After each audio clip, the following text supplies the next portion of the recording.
Star Wars, best place for below average Star Wars.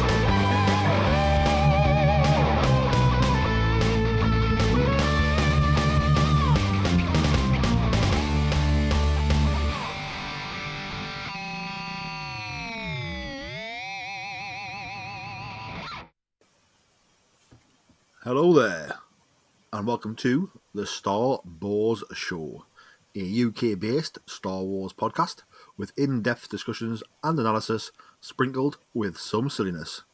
I am the Geordie Jedi Pete, And I'm Jason Hondo Ling. and we are back with our penultimate, our second from the end review show for Andor Season 2. Today we will be reviewing episodes 7, 8 and 9. So if you have not watched episodes 7, 8 and 9 of Andor Season 2, press pause right now, go watch them on Disney Plus where they're now streaming, and come back because we are going to be talking spoilers. We're going to be diving into the nitty gritty and all the sweatiness of the show, giving our theories and talking about details. So if you don't want it spoiled, do that. If you're one of those people who for some reason likes things being spoiled, then welcome to the show and keep listening. So it's 3 episodes. They debuted on May the 6th, 2025. These ones were all written by Dan Gilroy. So Tony Gilroy, the show creator's brother, Dan Gilroy, wrote these 3 episodes. And they were all directed by Janice Metz. I'm just going to give a brief run through the first episode we're going to cover, which is episode 7, Messenger. 1 year later, the rebels have begun coordinating military operations on Yavin 4, where Cassian and Bix now live. Wilmon tells them that Deidre's on Gorman, whose rebel activities have been portrayed by state-sponsored media as terrorist campaigns instigated by outside agitators, and encourages Cassian to help assassinate her. Despite his concerns over the mission being from Luthen, Cassian agrees and travels with Wilmon to Gorman. Bix is told by a Force healer that Cassian will be vital to the rebellion. On Gorman, Deidre finds her position temporarily supplanted by Captain Kaido, sent by Partagas to oversee the Imperial operation on the planet, while Cyril begins to doubt Deidre's explanation of outside agitators, given his intentions with the rebels. This episode sort of, for me, Jason, was where all the moving parts that we've seen throughout, the first 2 arcs are sort of now coming together in this third arc, the third and penultimate arc, second from the finale arc. And we're starting to see some of the plans from our characters getting put into place now. So just diving overall, sort of what was your overall thoughts on episode 7, Messenger, before we dive into individual details? Yeah, I really enjoyed this episode because it was everything suddenly sped up. We could see where everything's been leading to, and seeing, you know, what had been happening on Gorman. Now, obviously, this is where the Imperials have put their plan into action, and you suddenly realise just how organised they've been.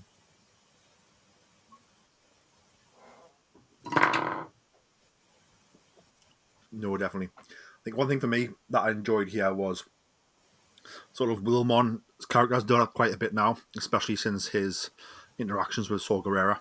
And while Wilmon's still very much part of the family dynamic, and still here with Cassian and Bix, he's got a bit more of an edge around him, and he's where Cassian and Bix are sort of quite wary of Luthen.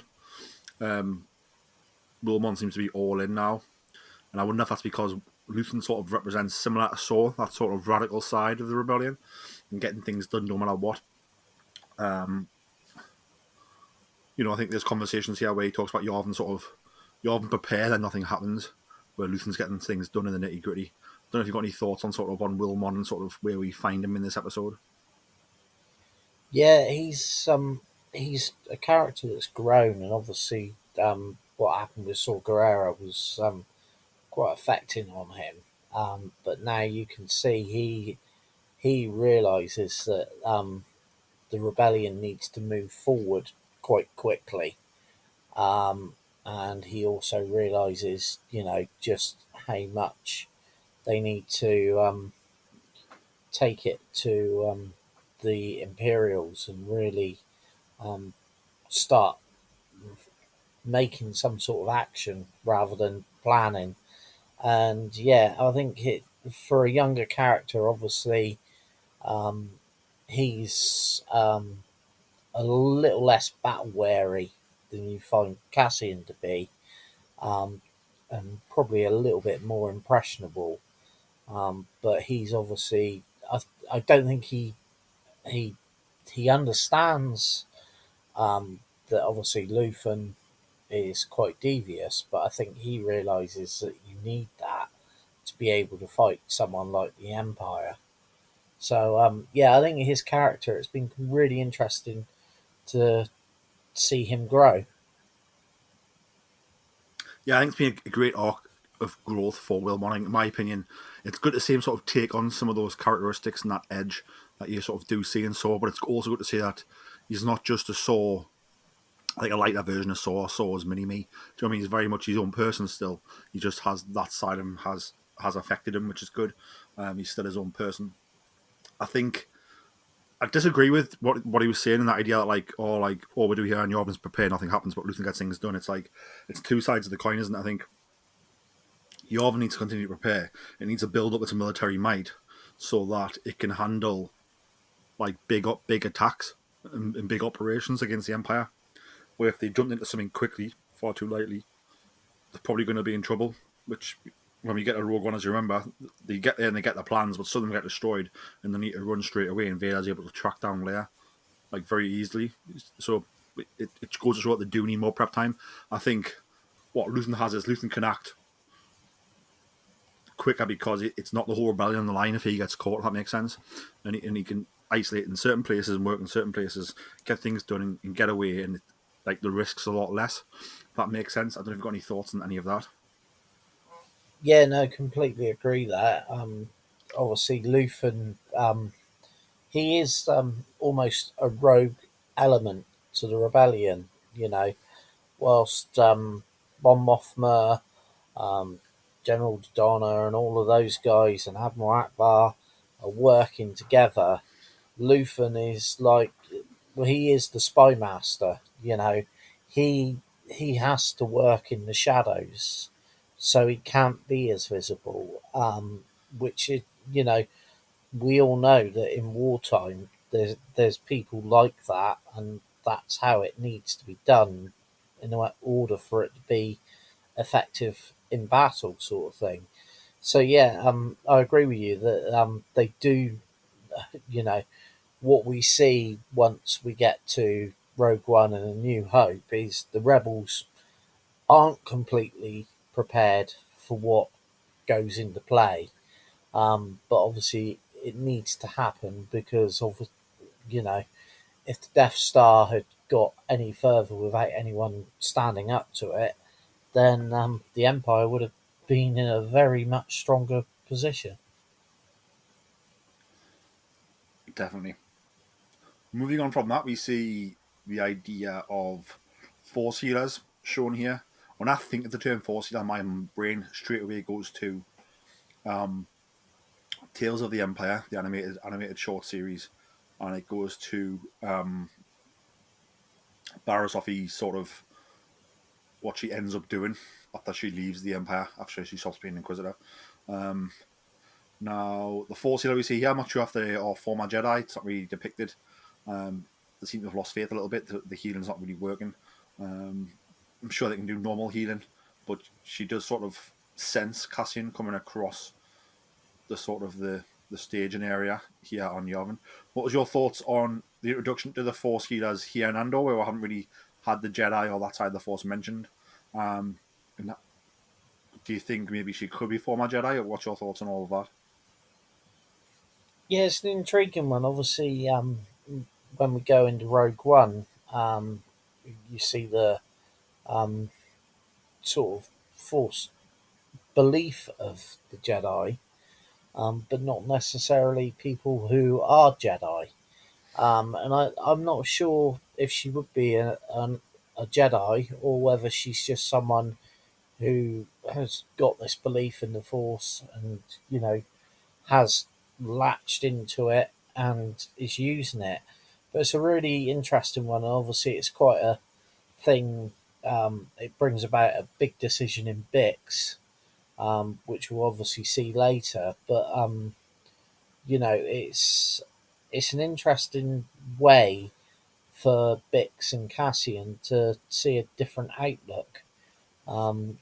Cassian, I think, is starting to think he feels he's done enough, and I think Bix is realizing that he's got a lot more to give, and that because he wants to stay and protect her, she's holding him back. Yeah, I think he's sort of fallen at the rank, hasn't he? Where he sort of has his purpose and he's not really going to push on, but he's here in the rebellion, doing his bit as like a trooper or a pilot or whatever it is that Draven's got him doing. Where I think Bix sort of sees him as like, he can play a very important and influential part in this rebellion, which of course those who watch Rogue One know that. And this force he has sense that, which again just drives that home more for Bix, and then it does lead to sort of Bix's decision, I suppose. What was your thoughts on jumping from that sort of going to Gorman, where we'll not deal with Cassian on Gorman yet, we'll deal with the Imperial side of Gorman. So we'll have Deidre, who we've seen since she got here, sort of seems to be in control of the operation, and it was her idea, remember, to Krennic to do it this way. But now, like I said, just temporarily supplanted by this Captain Kaido who's arrived, and he seems to be more of a military operational man for the ISB. Obviously, has been sent by Portagaz, who is, of course, Deidre's boss. And we sort of see him sort of saying, almost stay out my way, I'm going to do X, Y, and Z. And then, like, you're still here and you'll take over from there, don't worry, like, I'll get these things done. Almost the dirty side, you could say. So I don't know if it's Portagaz trying to protect Deidre, or is it Portagaz trying to think he doesn't know if Deidre has the stomach to maybe like follow through on what's going to happen here. But sort of just what was your thoughts on the Imperial situation on Gorman, and sort of how this power dynamics changed, and also how that affects Cyril? Yeah, we see with the introduction of Captain Kaido, and obviously the what he brings with him, that it's blatantly obvious that all of a sudden Deirdre thought that she was in complete control, but she's still only a part of the big machine. So obviously, Kaido's been brought in, and he's, like you say, doing the dirty work. But he knows, whereas Deirdre, I think, would hesitate. It's blatantly obvious when Kaido turns up that he's going to do exactly what he needs to do and what's been put in place for him to do. I think he's a really cool character, actually. And when they introduced him, I thought, yeah, this guy's going to cause an absolute. You could tell he was gearing up to take complete control and bring about this massacre that we've been building up to. Um, and you could see, he was also the military mind. He had it all planned. He knew what he was going to do to instigate what needed to be done. But I think Deirdre as well, you see in her that she's realizing that she's not in charge here. She's been put here. She's been used for what she needed to be used for, and now they've brought in this other guy that's going to do exactly what the Empire wants. Did you get a sense of, absolutely hearing everything you've said there, and very valid? Do you also feel the lack of control she's also worried about, because obviously Cyril's in play, but now she's not calling the shots? Cyril may be at more of a risk, and she can't really intervene. Did you pick up any of that, or do you think she doesn't really care about Cyril? No, I did, and I completely agree there. I do think up until this point, I wasn't completely convinced that she had genuine feelings for Cyril. Um, but I think one, her sense of duty is holding her that she needs to do what she needs to do. But I think she's genuinely affected by the fact that obviously she's playing Cyril, but at the same point, he is. I think he is probably the only person that she's really ever sort of trusted, and I think that goes back to obviously the end of the first season when he saved her, sort of thing. And I think you know, we see that there is a relationship there that because she is this very emotionless character, I think she genuinely struggles to be able to show those feelings. And I think, hats off to the it's Denise Goff, isn't it, who plays Deirdre. She played this character brilliantly, and you know, you really feel as the episodes go on that all of a sudden it's all falling apart from her, and part of that is that I think it becomes obvious she's going to lose Cyril in some way. Indeed, and sort of the episode ends sort of with us feeling that sort of confusion and that doubt and the seriousness of the situation on Gorman. Any closing thoughts on episode 7 of Messenger before we move on to episode 8? No, I think obviously we sort of haven't mentioned that obviously by this point I think is it at this point Cassian is on Gorman by the end of this episode, isn't he?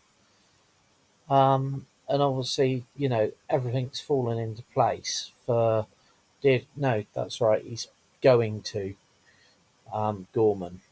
Sorry, this is the problem with these. The three episodes mold into one. So but yeah, obviously for me, this episode brings everything ready for what is going to happen on Gorman and the true extent of this massacre. And I think it puts all the main players into position, and also with the way their minds are working. Yep, I think Cassian is here.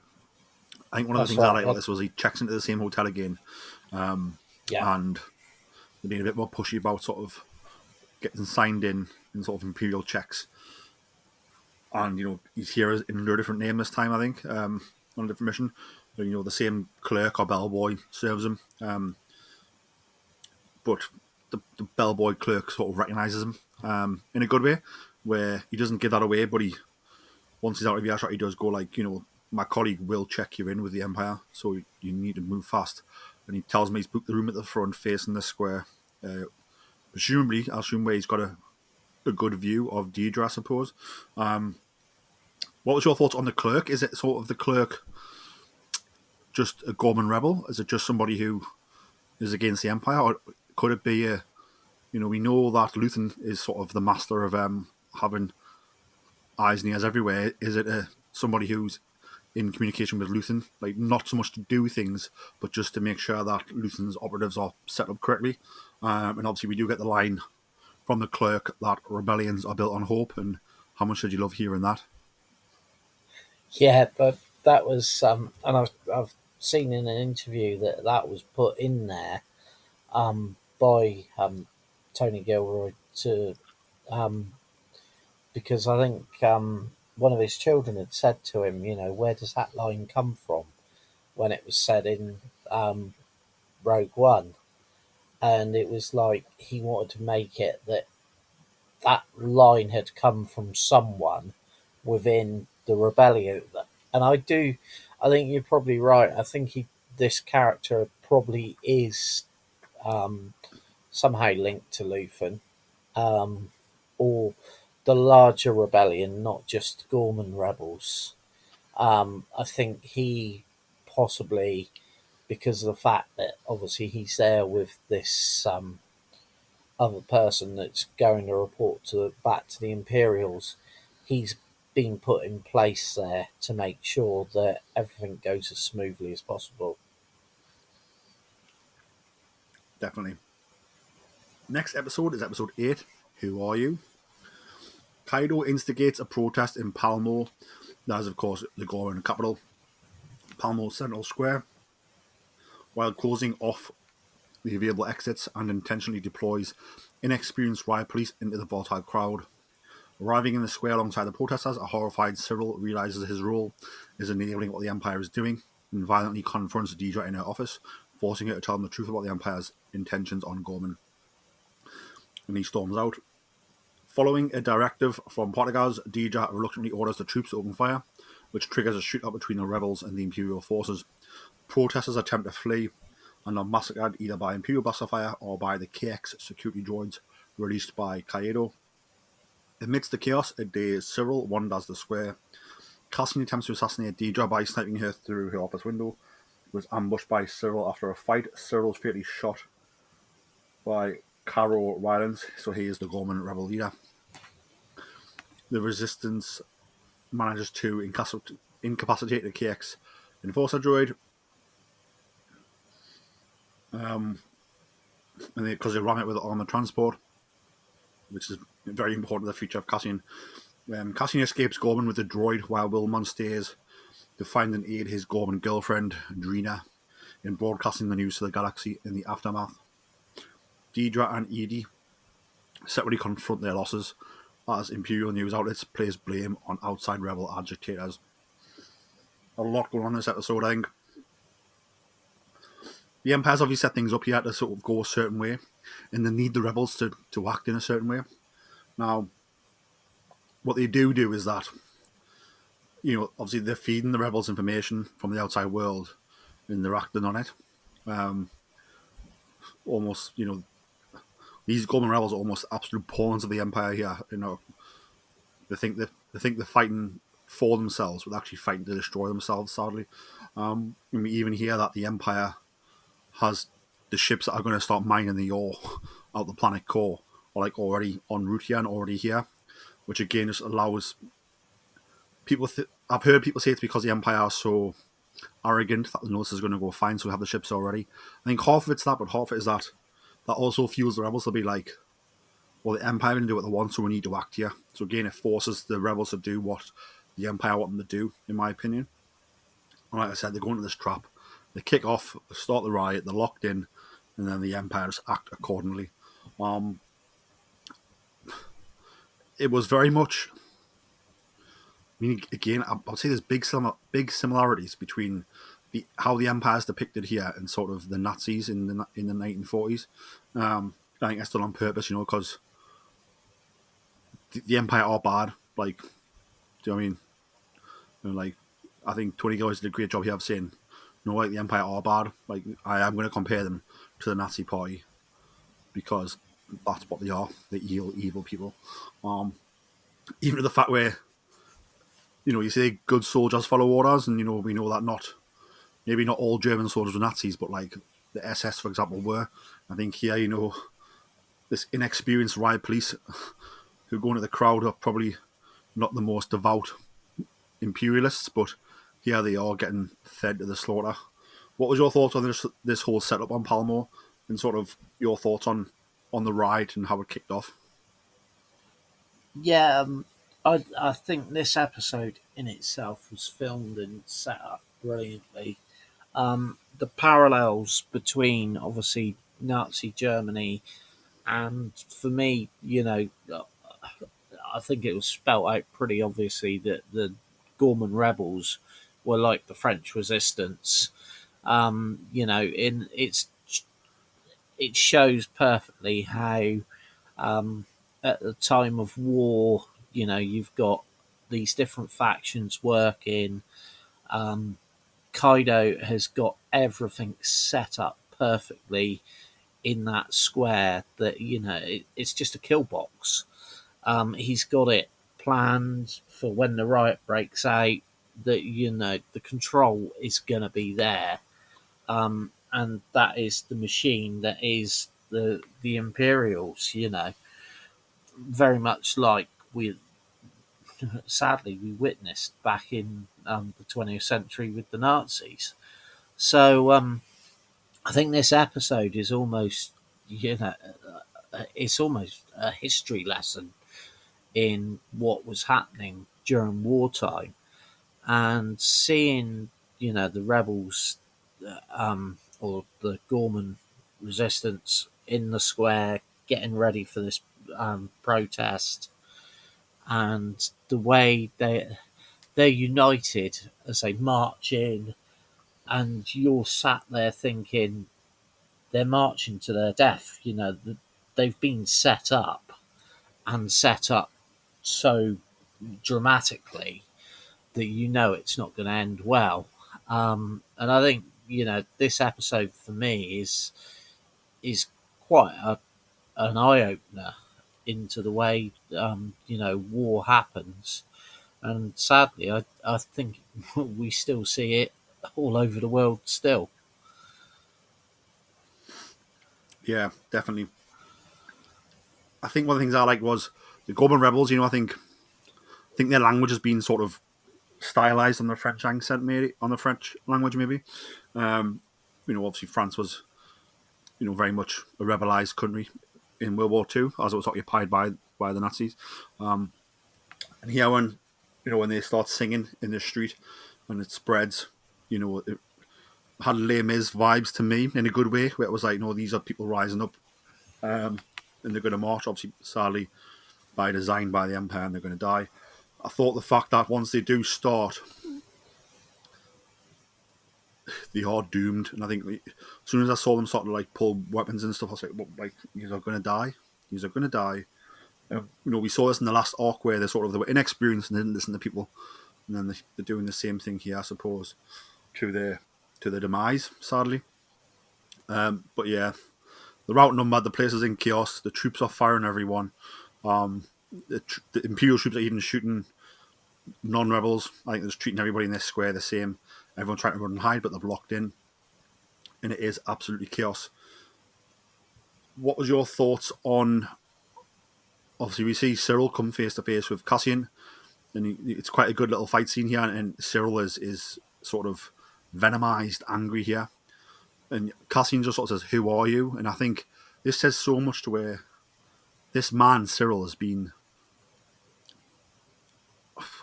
influenced and obsessed with Cassian Andor since episode 1 of Andor season 1. And Cassian doesn't know who he is. He's Cyril's so insignificant to Cassian's life. And I think when he says that, Cyril realizes that actually my whole life for this past 5 years has just been an absolute waste. I think that's the anger he sees. But what was your thoughts on Cyril and Cassian's interaction? And what was your thoughts on the fight? And of course, it was nice to see the Gorman rebel leader get the kill shot on Cyril. Although Cyril wasn't doing it, he wasn't fully aware what he was doing. Cyril's been a big part as to why this has happened. Yeah, no, I think this part of the episode was absolutely brilliant. We finally got to see Cyril and Cassian have their standoff, or their fight, and as you say, the whole, um, as we know, Cyril has been obsessed with Cassian and tracking him down, and yet Cassian doesn't even know this guy. Didn't even know this guy existed. He's just been doing his missions. Um, Obviously, he knew that the Imperials might be onto him, but this was, this moment, and obviously he was just about to take the shot on Deirdre when Cyril jumped him, and the fight ensued. And as you say, when he says those words, "Who are you?" and you can see the look on Cyril's face, and it's that pause that then allows the resistance leader to get the shot that obviously ends Cyril's life.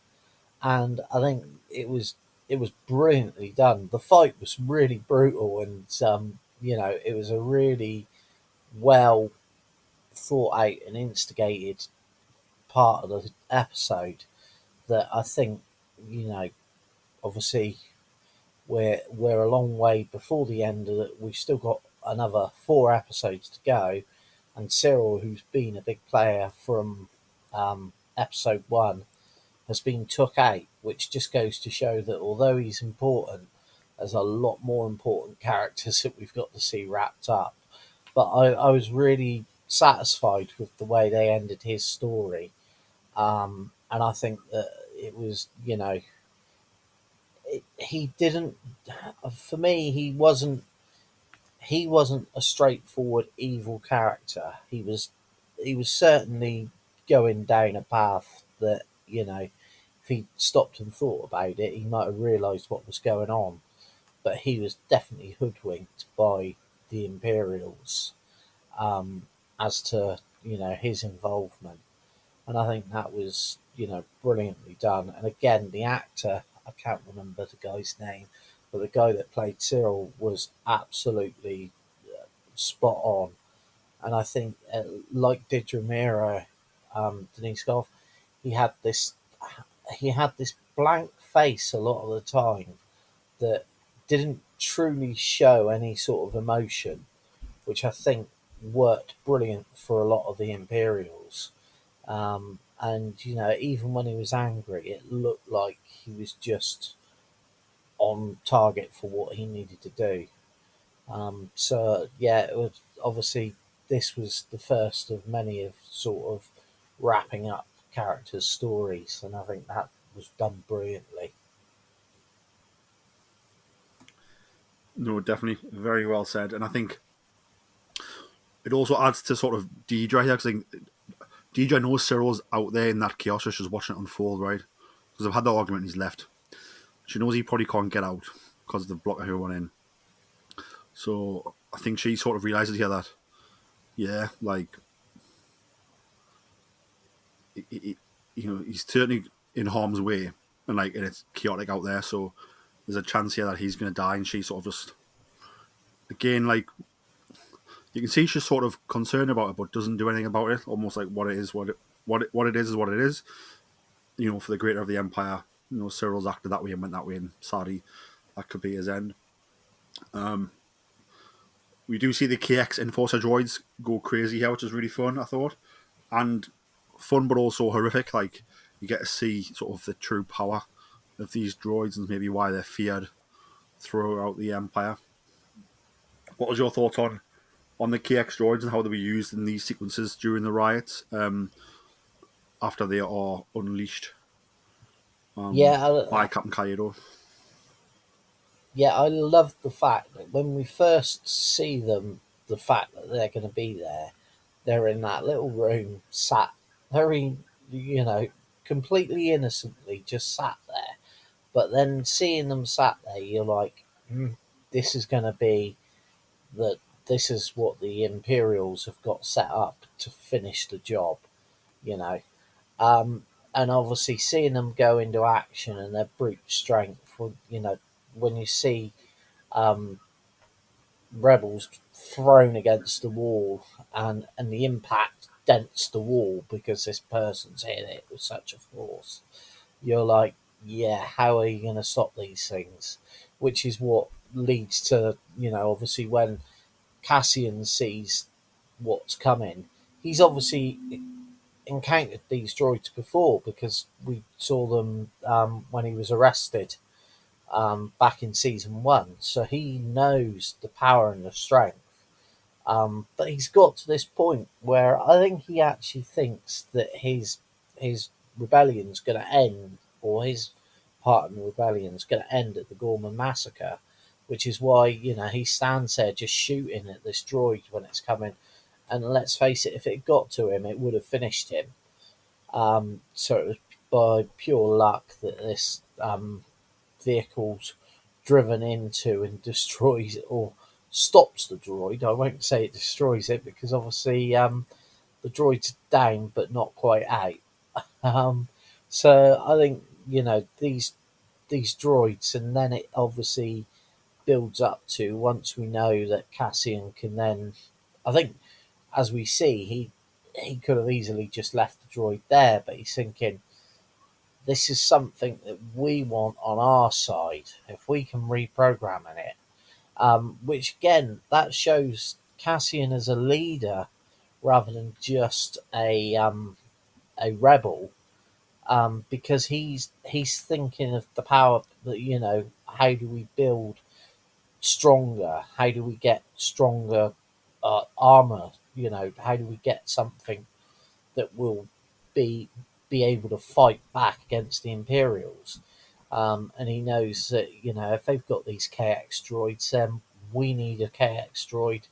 So let's take this one back with us. So there's a lot of, he's planning all the time, and he's obviously a great tacticianer.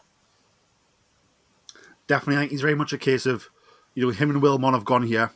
The mission was to sort of take out Deidre. They've failed. They haven't been able to do that. He realizes it's all, SHIT's hit the fan, you could say. But a win's going to be A, me and Wilmon getting out of here, and B, if I can get this dead tactical droid away with us, that's another win. It could be a vital resource for the rebellion, which would be very cool. And he manages to get it away. I think, look at how the Empire thinks of things. It's locked everybody in this sort of this cauldron of chaos and death and violence. And then at one point, it doesn't put any more live people in there. It just puts robots in. And I think that's again chilling. It's like, what it is? Yep, we're going to put the machines in there now. And then, yeah, these rebels are going to be absolutely destroyed. Very, very dark things.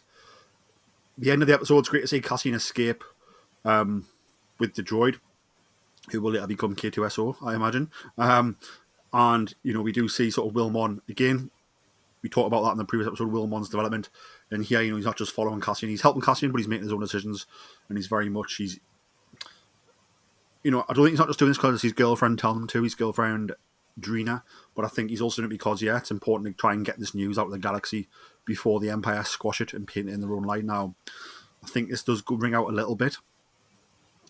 But, and it's probably the message that Mon Mothma hears to talk on the Senate later on. So he's doing some important work here and putting himself at risk because you don't know if the Empire are going to find this area where they are broadcasting the news to the galaxy. What was your thoughts on sort of on this final sequence on Drina, Wilmon, others looking to try and spread the message out, but also on the fact the Empire were already in the front foot in the, they're talking to the Imperial news outlets, and they've got the whole story already lined up, and they're feeding that to the press. You could see some of what some governments do now in the world. Yeah, it shows, just how powerful speeches and getting out information is. And like you say, the Imperials have done what we've seen hundreds of times before with different factions, putting out false information, bending information so that it reflects better on them, and you can understand why people for a long time would it would accept, that what Palpatine was doing was good. So then you've got, until people start getting that information out, what's truly going on, which is exactly what we've seen in the past, with different wars and propaganda. And throughout Star Wars, we've always seen the propaganda machine. And obviously, if you go back to Clone Wars, where every episode began with the like announcer telling you what was going on in the world and everything. So yeah, it's Wilmore's got the idea with the or with the rebels that he needs to get the information out, and he realizes that this is vitally important, even if it means that he has to go back and risk his own life. So yeah, I think this again reflects the true horrors of a war, and is exactly what this episode shows. It was done brilliantly. and Wilmot's character, and Drina, obviously, who's going to end up probably going back to the rebels, as we see later on. We do indeed. Any closing thoughts on episode 8 before we move on to number 9? I thought this was brilliant. The Gorman massacre lived up to everything that we were hoping for. I think, it was brilliantly set up, very believable, showing how different sides and factions work, and it just set home, how evil the Empire is. Um, I think it was a brilliant episode, and obviously now Andor as a series is very much speeding towards the end with a lot of action and a lot of you know a lot of war going on. Speaking of the Gorman Massacre, what was your thoughts on how they've dealt with non-canon storylines? So, for those who don't know, in sort of the old expanded universe, so Star Wars stories before the Disney takeover, there was a story told where Grand Moff Tarkin was very much he was the guy who created the Gorman Massacre, and said that he crashed his ship into the city almost.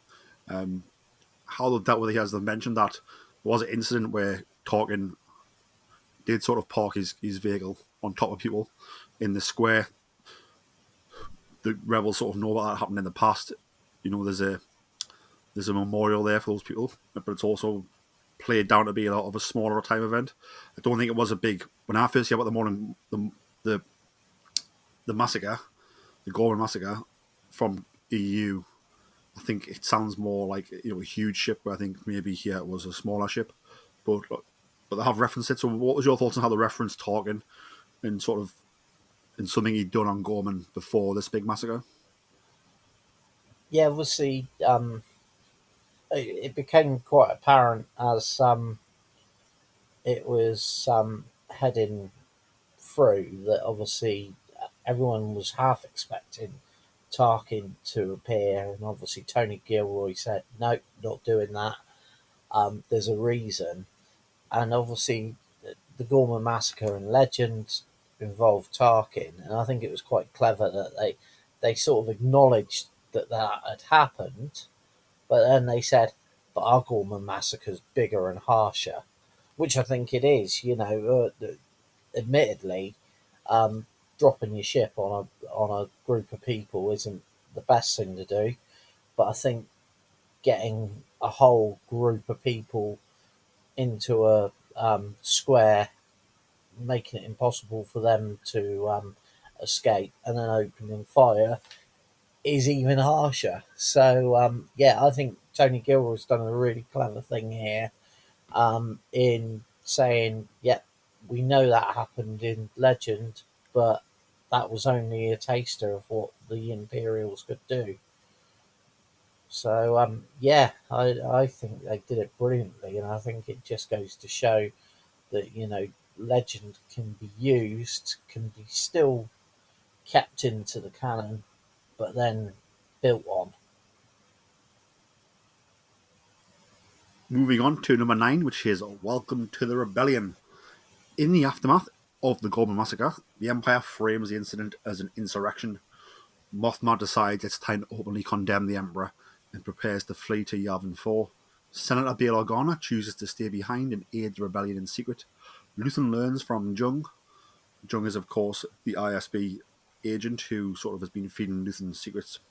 That Organa security team is compromised and assigns Cassian to help Mothma escape Coruscant. Meanwhile, Luthen clashes with Mothma over the depth of his actions within the rebellion and his choice to have Tay killed. Kay is, of course, a childhood friend who helped her set up money for the rebellion, who we did see sort of vanish earlier in the season. With Organa's help, Mothma takes the floor to the Senate to powerfully condemn Palpatine and the Empire's manipulation of the truth. Cassian aids Mothma's escape after her Senate speech, killing the spy on Organa's security team and terminating Mothma's compromised driver, Clarice. by Clarice. That was quite a fun ending for Clarice. Mothma temporarily stays in the safe house on Coruscant to publicly position herself with the rebellion. Then accompanies Cassian and the injured Wilmot back to Yavin 4. Disturbed by recent events, Cassian decides to begin a new life with Bix, but she departs during the night, leaving Cassian a message that implores him to stay with the rebellion and to help them win, and that she will find him again once the revolt has succeeded. How tragic that line is. Later, technicians reprogram K2SO, the stolen KX droid, to serve the rebellion. So let's just dive in here about, we finally get quite a lot of Senate action, and it's the important hard hitting stuff in the Senate. Bail Organa's here. Should we talk about the Bail Organa recast? Obviously, I think Jimmy Schmitz was unavailable due to scheduling conflicts, so he was working on another project and couldn't come back for this, so he has been recast. What's your thoughts on recasting? I think everyone knows mine. I think if it fits the story and we get somebody who's going to do a good job, then we need to do that, because we need to have these stories in our lives and we need to continue them. And as long as that's done respectfully, then that's okay. I don't think it takes anything away from Jimmy Smits. He wasn't available, and this show needed to be done. Jimmy Smits is very much the Bail Organa before this new incarnation of Bail Organa, and then he comes back in as the Bail Organa after, because obviously he is in Rogue One and he is in the Kenobi series. So, yeah, what's your thoughts on the Bail Organa recasting, and are you glad that we couldn't get Jimmy Smits, but we still had Bail Organa in here, and I think it's very important to the Rebellion. Yeah, if Bail Organa hadn't been in this, it would have been criminal, really, because obviously we know his involvement. It's all been built up with what we've seen previously and with Rogue One, so he needed to be there for these bits, working with Mon Mothma, because she needed to have some ally in the Senate that we could see her interact with. And don't get me wrong, Bail Organa and Mon Mothma work on very different, and I think that's shown, which is again why Bail needed to be in this. I think Benjamin Bratt did a brilliant job. I've always loved Jimmy Smits as an actor, and was gutted that he couldn't come back for this. But I think the casting was spot on. Benjamin Bratt did a brilliant job. He also portrayed a different type of Bale. It was very much. We've seen Bale previously as Bale the family man and all of this. This was Bale the senator. This was him working in the Senate, with the rebellion his way, and how he felt it needed to be done. I think they did it brilliantly, and his scenes with Mon Mothma were really good.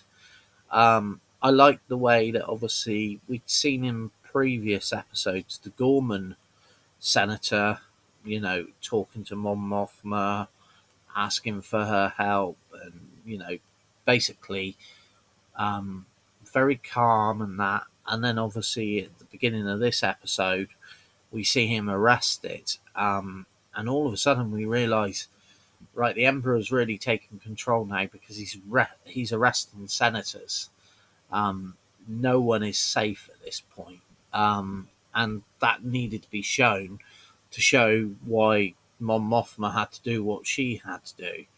And I think, obviously, Bail Organa's part in this, one, helping her, and two, being the senator that stays behind, even if he's going to end up getting arrested and imprisoned.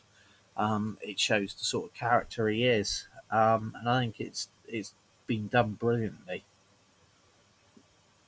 Yeah, I think again, brilliant recast. He played the part great. It was very much Bail Organa, but very much, this gentleman's own portrayal of it, and it worked. I loved how even before the session of the Senate, we learned that the Empire has bugs and listening devices hidden in certain senators' chambers, and it's senators who disagree with the government. So again, it is sort of a one-party state. You're right. That's what they're depicting here. It's a one-party state. The Emperor is in total control here, and the Senate is almost just an illusion. Mothma's speech was powerful, calls out Palpatine by name directly. I think she knows that's the final nail in her coffin here on Coruscant. And if she wants to survive, she needs to go now. But it is what's going to light the fires of a sort of legitimate rebellion across the galaxy. Obviously, we learned that one of Organa's security team is compromised. So I believe this is one of Lonnie's own agents, and I think he's put one of his lesser skilled agents in this role to try and make sure nothing goes down. What was your thoughts on the whole sort of chase through the Senate? You know, we have Cassian going to get Mon, we have Bail Organa's team going to get Mon, and the traitor in Bail Organa's team. What was your thoughts on how this played out in this sort of this tense spy thriller that we have here? Yeah, this really spelt out the risk that Mon was taking. Obviously, we've got everyone's being put into place. Mon's discovered, obviously, that her trusted aide has actually been working for Luthen, and although I think she knows deep down that he was doing it to protect her, at the same time, the fact that he's been lying to her hits home that who can she trust? And obviously, for a small amount of time, she can't trust him, which I think is also quite a. When Mon goes into the Senate to make that speech, she's very much making the speech not knowing if she's got any backup and if she's got a get out plan. She knows that Belle's sending someone to get her out, but does she trust that? Does she trust Belle? So I think, for her, this could have ended really, really badly, but her belief was there that she had to move in and do that. So obviously that gave an extra sense of danger to the whole situation. And obviously, when we find out exactly which one of Belle's team is the traitor and how she nearly gets caught and then dispatches one of her cohorts that obviously isn't a traitor, it's really, then the game is up. And obviously, when Cassian meets Mon in the elevator, and he's like saying, "Okay, you've got to trust me," and she's like, "I don't." You can tell she doesn't trust anyone, so he has to try and convince her.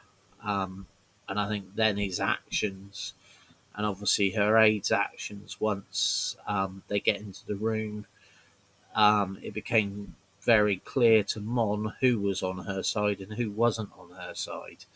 And then obviously the great escape. You've got Cassian, who we know is a reliable. If anyone can get her out of this, he can. Um, and then he's already dispatched one, and then you see Chloris, who Mon knows is a traitor anyway. But everyone I've seen on the internet, everyone's gone crazy about the reaction of Mon Mothma every time someone gets shot. But I think that shows how, although she's a senator, she's not used to war, she's not used to witnessing this. This is truly shocking for her. Although she knows these things happen, it she's suddenly thrown into something that she's not prepared for, or she's going to have to go a long way to get herself into that preparation. And I think that just again shows brilliantly the character of Mon Mothma. And again, Cassian is the hero through and through. I love it when he does just literally shout out, "Clarissa, I've got her," and then dispatches him very quickly. It was, for me, it was all the stakes were up, and the Empire was closing in on Moff, so it was Mon Mothma. So then it was time to get her out of there, and I think they did it brilliantly. And then obviously when they then all meet up back at the safe house, it's very fitting that Mon suddenly sees what where Cassian's been, and she's starting to see what has happened to get to this point, and the sort of things that the people have had to do to be able to start this rebellion. Definitely. What were your thoughts on the fact that sort of Cassian gets her out of the safe house, but then he doesn't take her back to Yavin 4? They very much planned a sort of a, the speech has obviously been heard around the galaxy, and then Mon's going to arrive on Yavin sort of to a lot of noise. They're going to stage it to be sort of a big homecoming for Mon Mothma, which is important for the rebellion, I suppose, to get people bought in, but also those who are already bought in. It gives them a bit of a joyous moment that this brave woman who stepped up to the Emperor directly is going to sort of arrive on the planet. But it does sort of take the joy away from Cassian, which Cassian's not necessarily in this for the joy and for the pat on the back, but it goes to show that the rebellion and B Luthen, they know how to manipulate things in order to get a bigger payoff. I think by having Mon arrive at Yavin 4 in this way is a bigger payoff for the rebellion, and it's going to generate a lot of positivity. Yeah, I think this was obviously they had to they either had to have Cassian.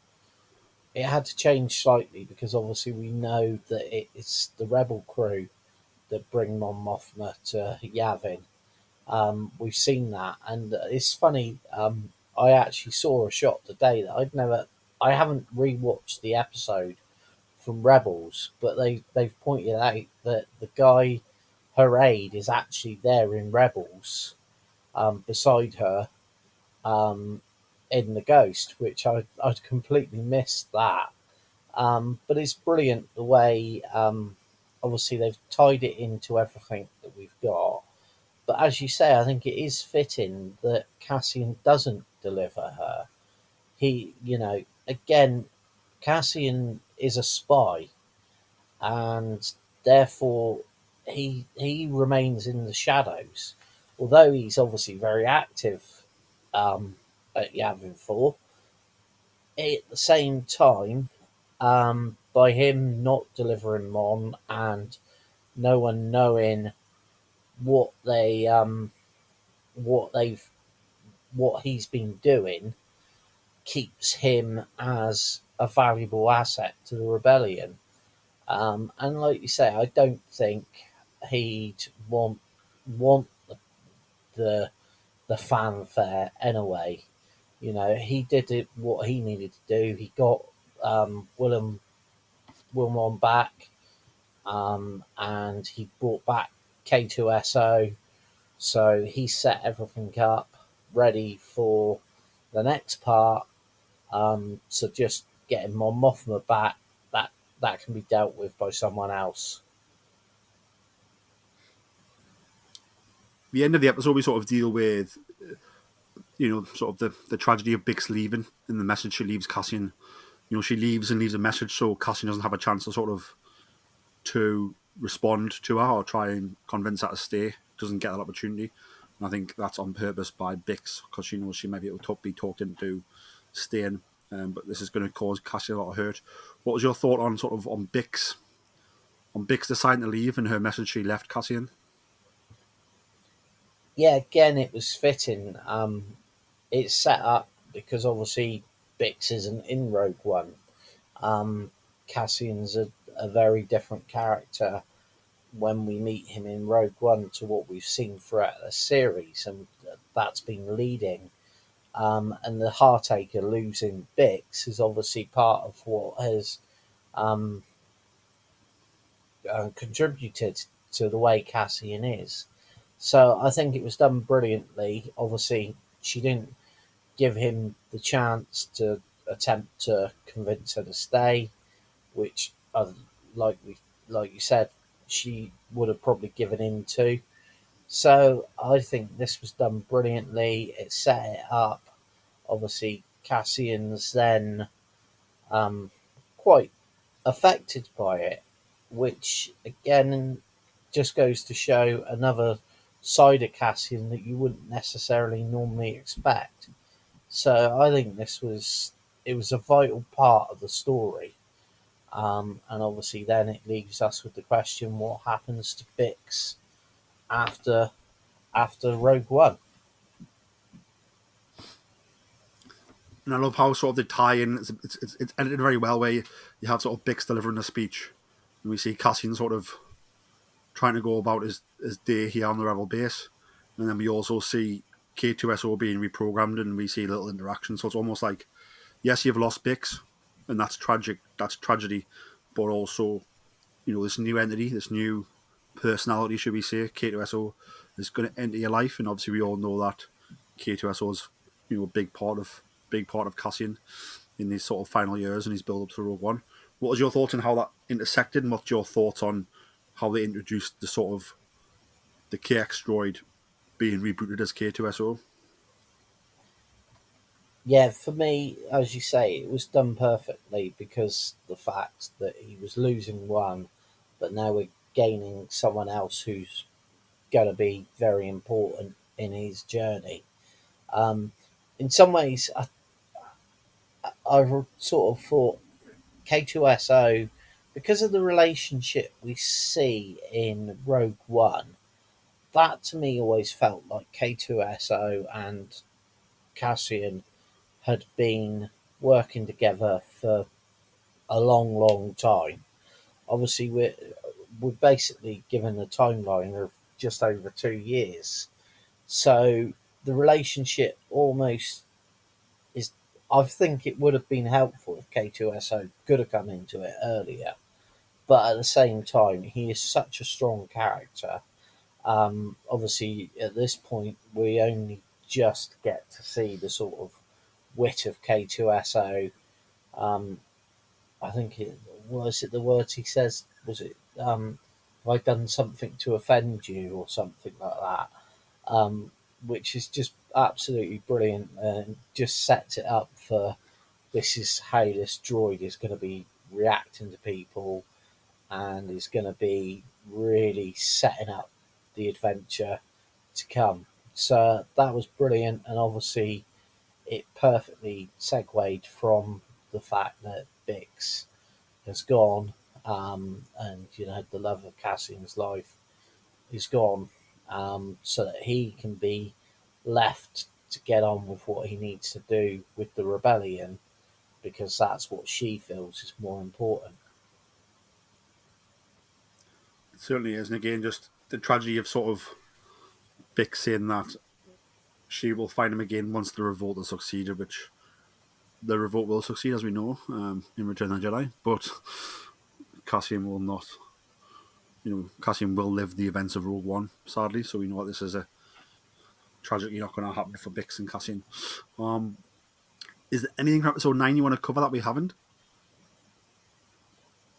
Don't think so. I think we've covered most of it. It was obviously this episode was very much finishing off and tying up the ends of where it was.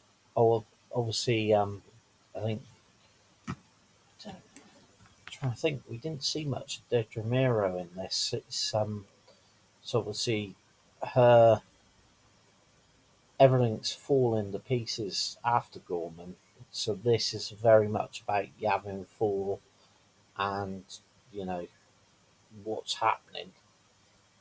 But I think this episode was really, really top notch in setting everything up and for the where everyone is for the final 3 episodes. Yeah, it was a really cool arc. I think the first episode, it was a sort of episode 7 was sort of like the setup of the Gold Massacre from all sides, and then sort of episode 8 was very much the Gold Massacre and sort of the Imperial fallout. And then episode 9, the third episode of the arc, the final episode of the arc, was very much the rebellion fallout and sort of how they deal with it. Any other thoughts about Cassian Andor Series 2 so far, Jason, before we wrap things up? I'm just loving the way it's going, and I'm looking forward to tomorrow discussing exactly what happened in the final 3 episodes. Because now that we've had the Gorman massacre, we've seen the true extent of what the Empire is capable of, and we've also seen how the rebellion is starting to fall into place. I think, the first 3 arcs that we've had so far have really set up this story to be a really strong series. Definitely, and I think obviously we'll know more about how it all fits in once we cover the finale. But I think we've almost got sort of a new Star Wars trilogy here. Cassian Andor Season 1 being Part 1, Andor Season 2 being Part 2, and obviously we know it's going to roll straight into Rogue One, so Rogue One's almost the third part of the trilogy. So we've got this sort of in-between trilogies, in between the prequel and the original trilogy, which is quite cool way to think about it, I think. Any closing thoughts, and where can the people find you on social media? Just if you haven't already, enjoy the final 3 episodes, and I look forward to discussing it with you. And as always, at Hondo Lee. And you can find myself on X, formerly known as Twitter, and on Instagram at Geordie Jedi Pete. You can find the podcast on X at Boars Star. You can find the podcast everywhere else, including LinkedIn, YouTube, TikTok, Facebook, everywhere at Star Boars Podcast. If you're listening on Apple Music or on Spotify, please leave us a 5-star review, a lovely little sentence. It makes us smile all week, and it only takes you a few moments, and it does help other people find the show. And if you're listening on any of the other wonderful podcast applications out there, there is quite a lot now, as podcasting takes over the world, and it has a feature to leave a review. Again, just leave us a top review, as many stars as you can. Lovely sentence. Keeps us smiling all week. Only takes you a few moments, and it does help people find the show. And if you are leaving reviews, share them with us on social media. You might very well get a shout out and also some goodies in the post. But that brings an end to the penultimate arc of Andor Season 2. Our next episode will cover the finale arc, the final 3 episodes of Andor in our next episode. May the Force be with you all, and remember, always tell that to Kanja Club.